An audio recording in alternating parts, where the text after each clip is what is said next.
Well, cannot you skip it just this once? Come on. I will take you to that romantic French place you like so much. With a bright wave and another chorus of her Survivor theme song, Barbara Jean pranced out of the kitchen, leaving a cloud of energetic perfume in her wake. Barbara Jean laughed a bright, musical laugh, patting Brock on the cheek affectionately. Really? Skip the gym and eat French food? No confondu bras. Cheyenne crossed her arms, a deep frown settling on her face. I am Marcia. Marcia, Marcia, Marcia. Barbara Jean looked at the clock on the wall and gasped. Oh, honey, I cannot. I am going to the gym. Reba took a slow, agonizing sip of the smoothie, her face contorting slightly at the bitter taste. Well, thanks anyway. But I am just going to be here with my smoothie. Delicious. Just like fruit gravy. Reba stopped wiping down the counter, her rag freezing in midair. She stared at Barbara Jean, a look of utter bewilderment on her face. Whoa, the movies you are going to see? What has that got to do with you getting in shape? Barbara Jean sighed dreamily, gazing up at the ceiling. We go over the clothes I am going to wear, the movies I am going to see. Reba picked up her glass of thick, green power smoothie, looking at it with a profound sense of resignation. No. Van poked his head back in, looking utterly confused by his wife's anger. Oh, Cheyenne, do not be upset. You are still hot. You are like a bleached-out Jan Brady. Januari Jan Brady. You are welcome, Van replied with a polite nod. I am going to go make some calls. With a huff, Cheyenne spun around and marched out of the kitchen, followed closely by a backtracking and apologizing Van. Reba fixed Van with a cold, terrifyingly calm stare. She did not raise her voice, but her tone was laced with absolute authority. And yet, in the blink of an eye, I can make you both homeless. Barbara Jean gasped in pure delight, her hands fluttering to her cheeks. Thank you. As Van left the room, Ben stepped forward, a look of profound teenage curiosity on his face. He cleared his throat awkwardly. So, Barbara Jean. Ben shifted his weight from foot to foot. Is it true that when you lose a bunch of weight, you want to do, you know? Bounce ka bounce. Yeah? She replied, still glowing from the compliment. Cheyenne shouted from the doorway, her voice echoing with indignation. Barbara Jean gasped, holding her hands up as if the donut were a venomous snake. She looked at Reba's blender, which was currently churning a thick, unappetizing grayish-green liquid.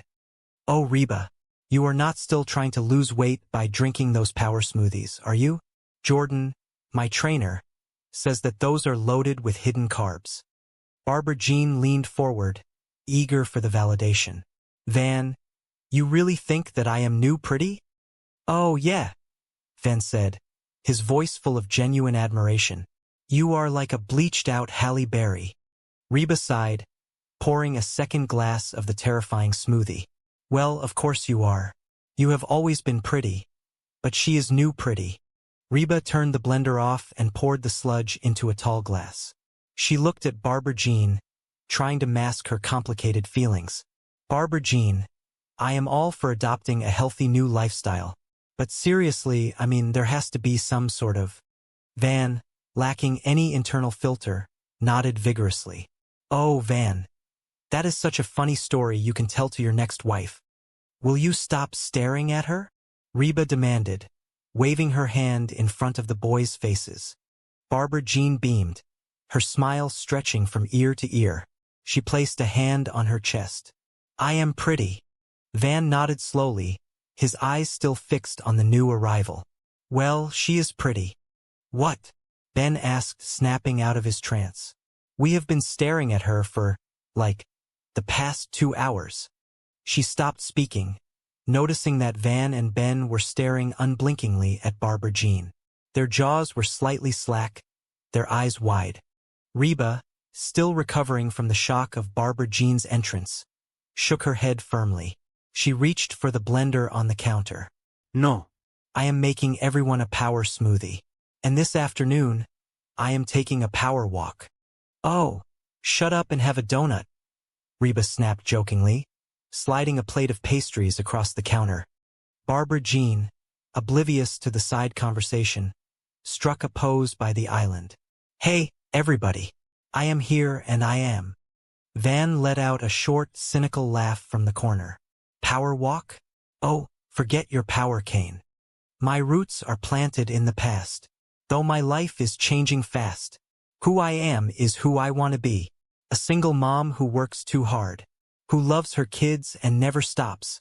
With gentle hands and the heart of a fighter. I am a survivor. Van instantly closed his mouth, suddenly finding the pattern of the floor tiles incredibly interesting. Van did not miss a beat, a mischievous glint in his eye. She could shatter her hip. Cheyenne gasped lightly, slapping Van on the arm. Van, that is not nice. Mom does aerobics. Ben, ever focused on the practicalities of the morning, rubbed his eyes and looked at his mother. Mom, make us some pancakes. Her voice filled the room, loud and proud. The rest of the family gathered, staring at her in stunned silence. The transformation was startling. Reba gasped loudly, her eyes snapping wide open.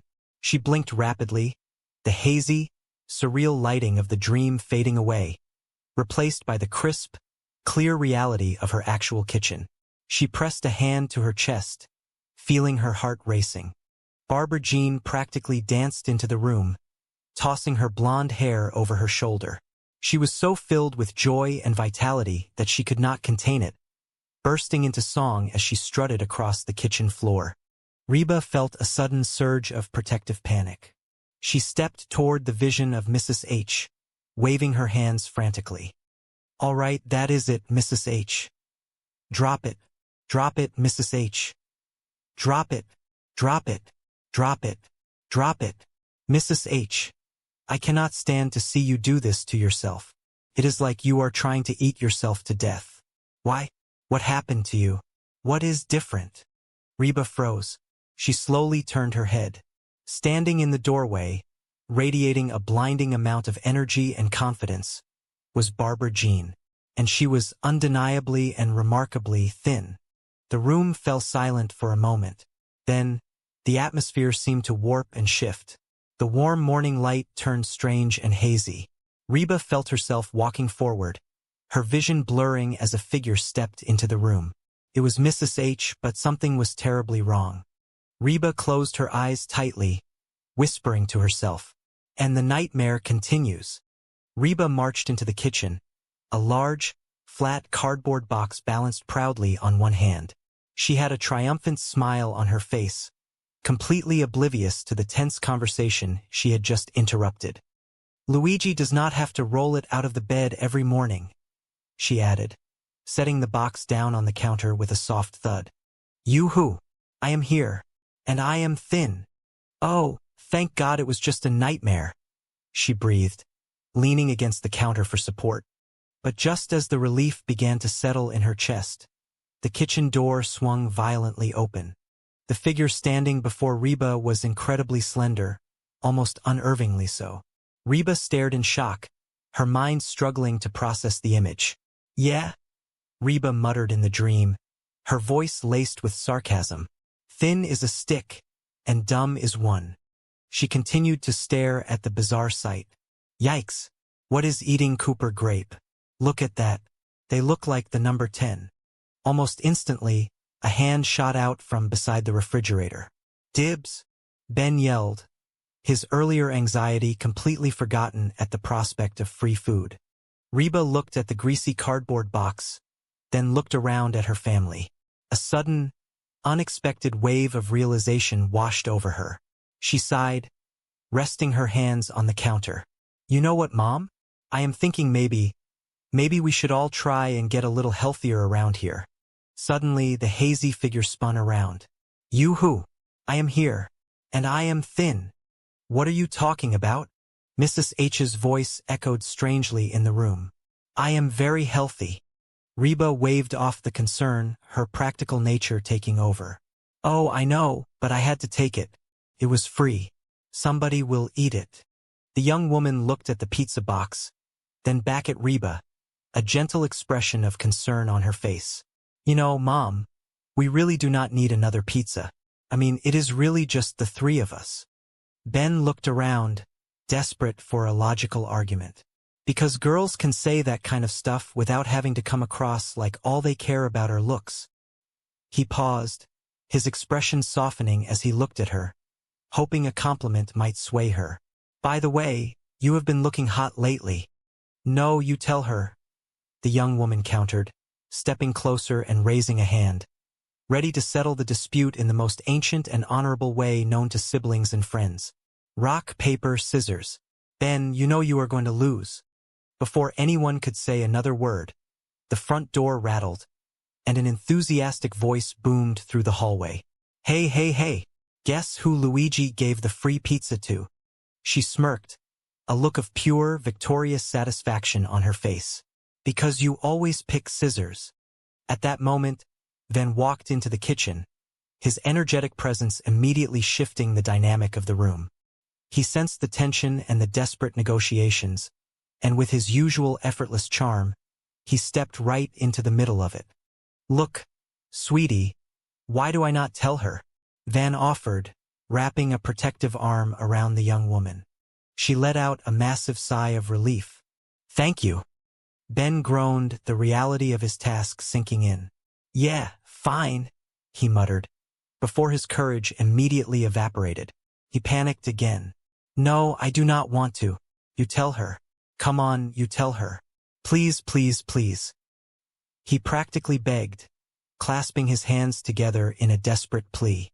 She blushed slightly, waving a hand in the air to dismiss the flattery, though a small smile betrayed her pleasure. Oh, you. Ben sighed, his shoulders slumping as he realized the fatal flaw in his lifelong strategy. Of course I do. It is my system. She turned, grabbing 2 small glass containers from the center island and holding them up to the light. The glass was crystal clear, completely devoid of its usual contents. She has eaten everything in Mr. H's house. Look, even the salt and pepper shakers are empty. Why do you not just tell her she has eaten too much? No, Ben, why should I tell her? She asked, crossing her arms defensively. So you will tell her? She asked, her tone sweet but demanding. The morning sun filtered brightly through the large kitchen windows, casting a warm and golden glow over the countertops. But the cheerful light did nothing to dispel the absolute dismay painted across the faces of the young people standing before the open pantry. The wooden doors of the cupboards were swung wide, revealing rows of shockingly barren shelves. That woman is out of control, a voice muttered, filled with a mixture of awe and sheer disbelief.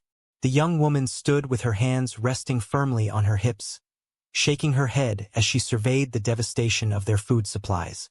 She is like a locust. She has eaten everything in the house. Ben straightened his posture, a sudden wave of misplaced confidence washing over him. He narrowed his eyes, studying her stance, calculating his move. Not this time, he declared boldly. Dang it, Ben shouted, dropping his hands in utter frustration. How do you always beat me? As their hands revealed their choices, Ben stared down at his extended index and middle fingers, while she held out a flat, triumphant palm. He had thrown scissors. She had thrown rock. Rock crushes scissors. It was an undeniable law of the universe. She thrust the empty shakers toward Ben, who was leaning against the refrigerator with his arms crossed over his chest. Ben immediately recoiled, his eyes widening in a panic. The very idea of confronting the woman in question was terrifying to him. They bounced their fists in the air, the tension thick in the quiet kitchen. 1, 2, 3.